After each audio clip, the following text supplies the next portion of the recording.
Hello good morning everyone. आप सभी कैसे हैं और मैं आशा करता हूं आप लोग बिल्कुल ठीक होंगे। तो जैसा कि आपको पता है कि हम लोग पिछले दिनों से भारतीय शास्त्रीय नृत्यों के बारे में पढ़ रहे थे, तो उसी श्रृंखला को हम लोग आगे बढ़ाएंगे और आज हम लोग बात करेंगे कथक नृत्य के बारे में। तो इससे पहले हम लोगों ने सबसे पहले भरतनाट्यम पढ़ा था और उसके बाद हमने जो है कुचिपुड़ी पढ़ा और उसके बाद हमने आपको ओडिसी पढ़ाया और आज जो है वो कथक नृत्य के बारे में हम आपको पढ़ाने जा रहे हैं। ठीक है, तो इसमें जितना भी यहाँ से संबंधित होगा एग्ज़ाम के पॉइंट ऑफ व्यू से वो सब कुछ यहाँ पर हमने रखा है। बस आप लोग वीडियो में शुरू से लेके अंत तक बने रहें और 10-12 मिनट का अप्रॉक्सीमेट वीडियो बनेगा और उसमें आपको जितने भी एग्ज़ाम्स हैं वो सारे यहाँ से कवर होने वाले हैं। और अगर कथक के विषय में कोई सा भी प्रश्न आता है तो आप उसको जो है छोड़ के नहीं आने वाले हैं, ये मेरा वादा है आपसे। ठीक है, तो चलिए हम लोग शुरू करते हैं। तो सबसे पहले हम लोग बात करेंगे जो कथक है ना, ये उत्तर भारत का, सबसे पहले तो ये समझ लो कि जो कथक होता है वो पूरे उत्तर भारत में इसका प्रचलन है, उत्तर भारत में। ठीक है, उत्तर भारत में इसका प्रचलन है। और जैसा कि आप लोग आजकल मूवीज़ देखते हैं तो उस मूवियों में अधिकतर 99% जितनी भी मूवी होती हैं उत्तर भारत में बॉलीवुड वाली, उनमें जो नृत्य होता है ना वही कथक नृत्य के बारे में ही वहाँ पर दिखाया जाता है, क्योंकि जो कथक नृत्य है वो उत्तर भारत का फेमस नृत्य है। ठीक है, और जो कथक नृत्य है वो उत्तर प्रदेश के साथ साथ बिहार और राजस्थान में भी इसको किया जाता है। तो कथक शब्द की उत्पत्ति कथा शब्द से हुई। कथा जैसे देखा होगा गांव में पहले जो है वो व्यास लोग आते थे और बहुत दिन 10 या 15 दिन तक कथा सुनाते थे। और कथा में जो रात में वो लोग रंगमंच प्रस्तुत करते थे और उसमें नाटक वगैरह दिखा करके लोगों का जो ध्यान अपनी ओर आकर्षित करते थे। दिन में कथा होती थी, कहानियाँ सुनाई जाती थी और रात में वो लोग क्या करते थे, नाटक के थ्रू लोगों को अपनी ओर आकर्षित करने का प्रयास करते थे। तो वैसे ही तो पहला पॉइंट देखिए, कथक शब्द की उत्पत्ति कथा शब्द से हुई है जिसका अर्थ कथा कहना है। ठीक है, कथा का मतलब होता है कहानियाँ कहना।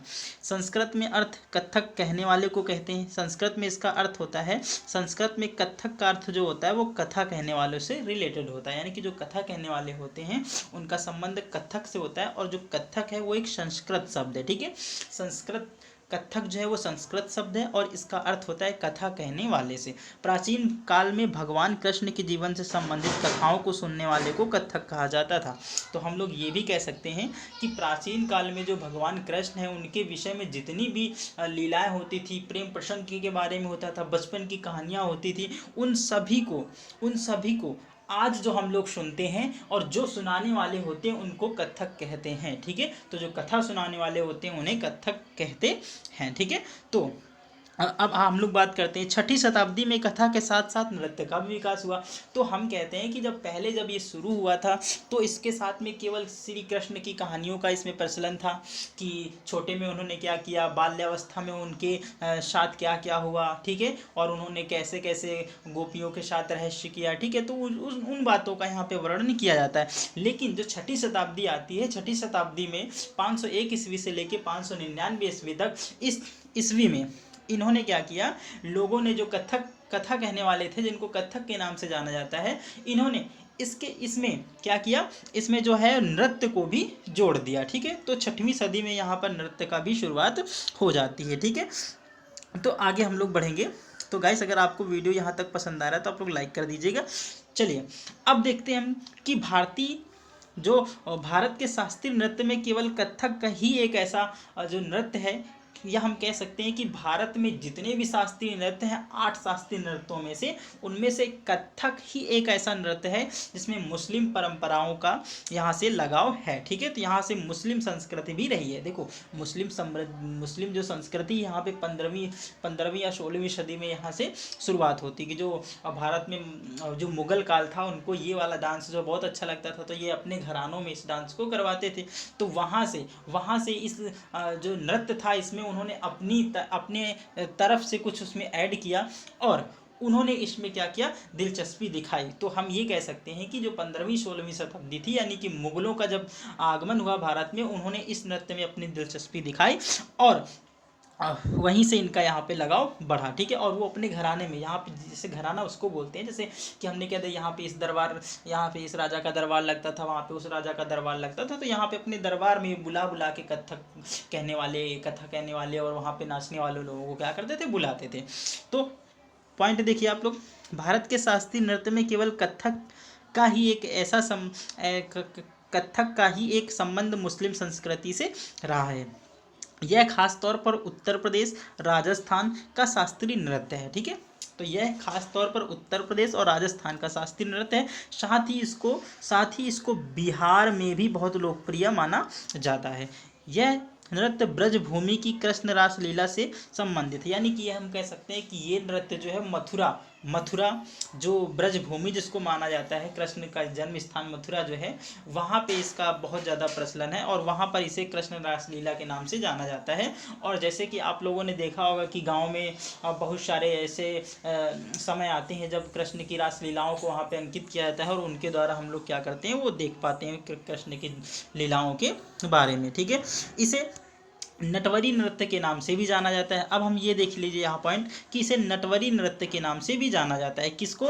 तो आप लोग बताओगे, कथक नृत्य को नटवरी के नाम से भी जाना जाता है।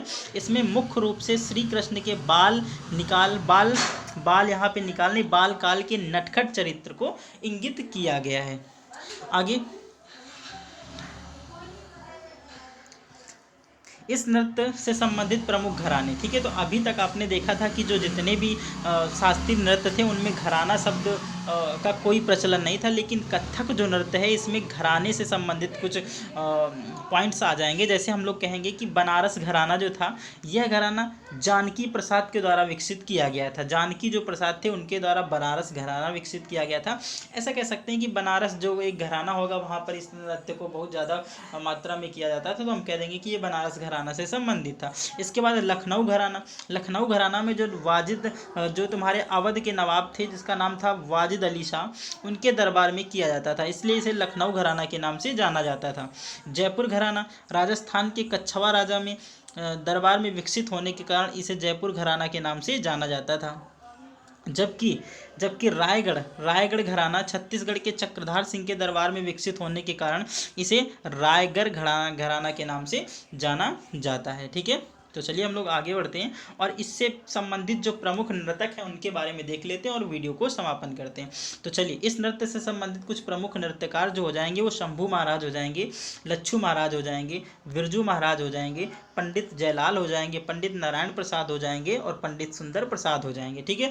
तो आप लोग यहाँ से एक पॉइंट याद रखना कि जिसमें भी महाराज शब्द लगा हो लास्ट में, ठीक है, तो वो कथक से रिलेटेड हो जाएंगे, इतना याद रखना आप लोग, ठीक है। तो बिरजू महाराज तो बहुत ही प्रसिद्ध हैं, ठीक है, बिरजू महाराज बहुत प्रसिद्ध है कथक के लिए, तो इनका नाम याद रख लेना। जो बिरजू महाराज है वो किस नृत्य से संबंधित है, तो बताओगे आप लोग कथक नृत्य से संबंधित है। इस नृत्य में घुटनों को मोड़ा नहीं जाता है। अभी आपको मैं इसका चित्र भी दिखाऊंगा कि इस नृत्य में कैसे कैसे डांस होता है, और इसमें कभी भी किसी भी अवस्था में आप घुटनों को मोड़ नहीं सकते हैं, ठीक है। जैसा कि मैं आपको चित्र में दिखाने जा रहा हूँ, ये देखिए, ठीक है, ये सुंदर कन्या है, इसके द्वारा डांस किया जा रहा है और आप लोग यहाँ से देख सकते हैं कि इसके पैर जो है पूरे सीधा मुद्रा में है और ये घुटनों को मोड़ नहीं सकती हैं, ठीक है। यहाँ पे नियम होता है कि ये लोग घुटने को मोड़ नहीं सकते। इसके बाद मैं एक और आपको दिखा देता हूँ, ये सुंदर दीदी जी हैं और ये भी देखो, ये भी डांस करेंगी, ठीक है, डांस करेंगी, कमर को मोड़ेंगी, सब कुछ मोड़ेंगी, ठीक है, लेकिन घुटना नहीं मुड़ा होना चाहिए, ठीक है। घुटना मुड़ने पर पाबंदी होती है इस डांस में, ठीक है, पाबंदी होती है किस पे? घुटना मोड़ने पर, घुटना आप मोड़ नहीं सकते हैं, ठीक है। तो एक बात याद रख लेना, आपसे पूछ सकता है प्रश्न कि किस नृत्य में घुटना को मोड़ा नहीं जा सकता है, ठीक है। तो आप